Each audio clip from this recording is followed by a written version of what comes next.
Hey there, it's Clay. Now, today we're going to be talking about how to actually get out of damage control mode.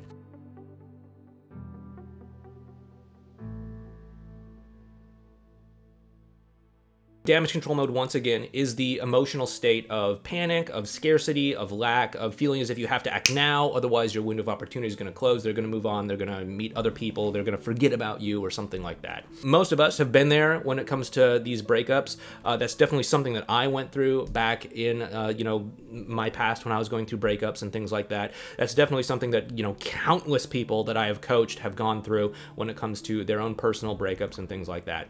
So how do we actually do this?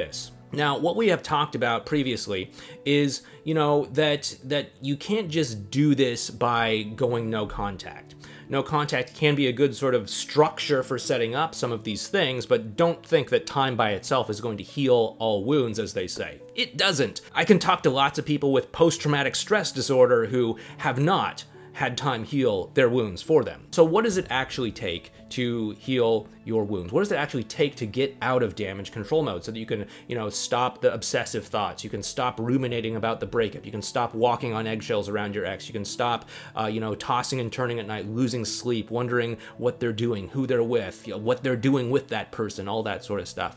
Because if you can get your emotions under control, if you can get to a good balanced place when it comes to all of this, this is really going to make a huge difference in how you bring yourself to the situation and the quality of the interactions that you're going to have. Because even if you put on a very good act, even if you put on a wonderful performance, your way of being is going to spill out and it is going to come across in what you say and do, even if you walk on eggshells, monitor and micromanage everything that you say and all that sort of stuff. Because there's going to be things that you don't catch. There's going to be little words that you say, there's going to be little things that you say, little, jealous or snarky little sniping comments that you might accidentally slip in there, or even just your sort of nervous, anxious energy will be picked up by the other person. After all, if there's one thing that I've learned in coaching people since 2009, it is that as much as you can read your ex's energy and know when they're, not being honest with you or something like that, they can also read your energy and know when you are just faking it, when you are just putting on an act. So how do you actually get out of damage control mode? We have talked before about the sort of spiritual element in all of this. And, that is perhaps one of the kind of, dividing points between me and some other coaches out there. I don't think that breakups and relationships are just like, oh, that's an unfortunate thing that happened. Well, time to just, pat yourself on the back and move on. Like, I think that, hey, if your relationship fell apart, this is a chance for you to look at your life. This is a chance for you to look at how you're living your life. What is important to you? How are you aligning yourself to your vision for the future? What is the meaning of this suffering? Can you pull meaning out of it? And this is what I think we need to do if we're going to start to really get ourselves out of damage control mode, rather than just say, oh, this breakup is an unfortunate thing that happened. Let me just download a dating app and start swiping away. So what do we do? Before we do that, if you do like these videos that we put together for you, please make sure that you hit the thumbs up button for the YouTube algorithm and subscribe to this channel. It's a completely free way to support us in what we do. Anyway, with that being said, what we really want to do when it comes to getting out of damage control mode is to understand a simple set of interactions that happen. Now, what happens is that our actions are obviously going to yield our results, right? If we do something, then it's going to give us some kind of result. If we have a conversation with someone, that's probably going to result in whatever the nature of that conversation is. If we have a good interaction with someone, they're probably going to build goodwill. If we get into an argument with someone, it's probably going to build ill will.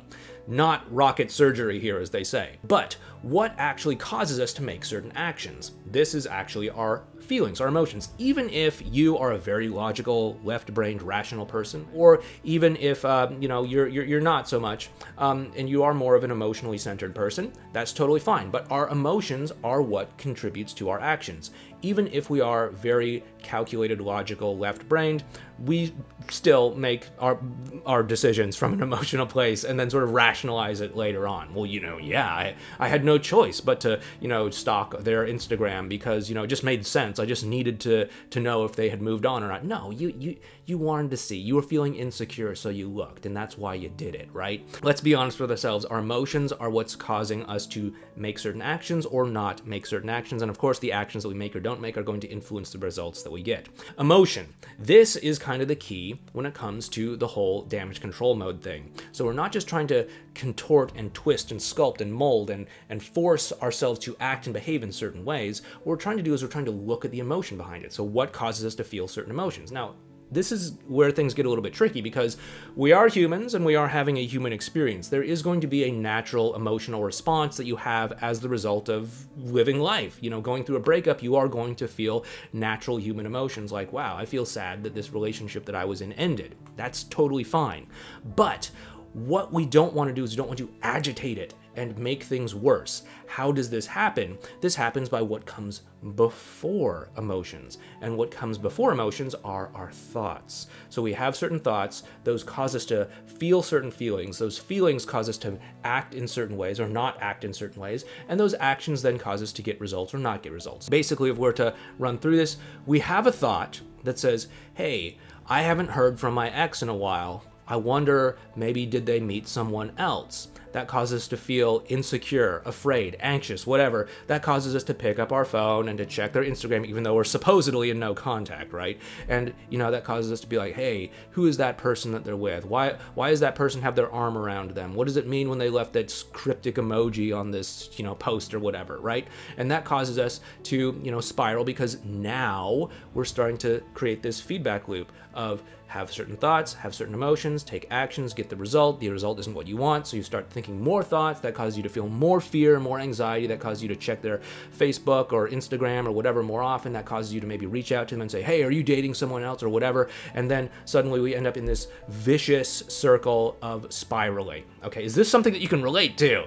If it is, go ahead and drop a comment down below letting me know what your damage control mode spiral looks like yourself. But anyway, if we can start to look at the cause of these emotions, the cause of what we're experiencing, that is where we're going to get out of damage control mode. Now again, some of this is totally normal, natural human emotion, and you should be feeling, you know, a sense of sadness or loss or whatever. But we don't want to dump salt on the wound by telling ourselves these stories, by having certain thoughts that say, oh, I'm never going to be loved because of this, or they probably cared less about me than I cared about them, or I can't believe they would just give up like that. It just shows that I care more, or, you know, all these other sorts of thoughts. These are thoughts that you could have, but they're only going to dump salt on the wound and agitate things and make you feel worse. And that is not what we want to do here. So we want to have the awareness to notice our thoughts and to say, hey, this thought is going to take me down a dark road. I don't need to attach emotionally to this thought. I don't need to, you know, put my energy and effort into this thought. You know, we have countless thoughts throughout the day, most of which we don't throw our energy into. You know, we have thoughts like, oh, what would happen if, you know, I won the lottery? What would happen if, you know, a meteor came onto Earth and crashed in my neighborhood? You know, what would happen if I met this famous person that I admire? What would happen if blah, blah, blah? And, you know, we don't put a lot of energy and effort into it, but we do put energy and effort into certain other thoughts that we have, and that causes the whole thought, emotion, action, result loop that we talked about before. So what you really want to do is you want to be very aware of your thoughts and emotions. You want to be very aware of what you're thinking. Is this going to take you down the right road? If it is, okay, keep thinking that thought. If it's not going to take you down the right road, if it's just going to take you into a place where you feel panic or fear or anxiety, do not attach to that thought. Just let it be. Just let it sit there. Just let it drift through your mind like all the countless other thoughts that you have throughout the day, and don't interact with it. Just understand that certain thoughts aren't going to take you in the right direction. Anyway, with that being said, how do you know if you actually have achieved all of this about getting out of damage control mode? How do you know if you are ready to be in contact with your ex? Go ahead and check out this video right over here where we'll go ahead and talk about that in detail. Anyway, I'll see you right over there. Take care, and I'll talk to you next time.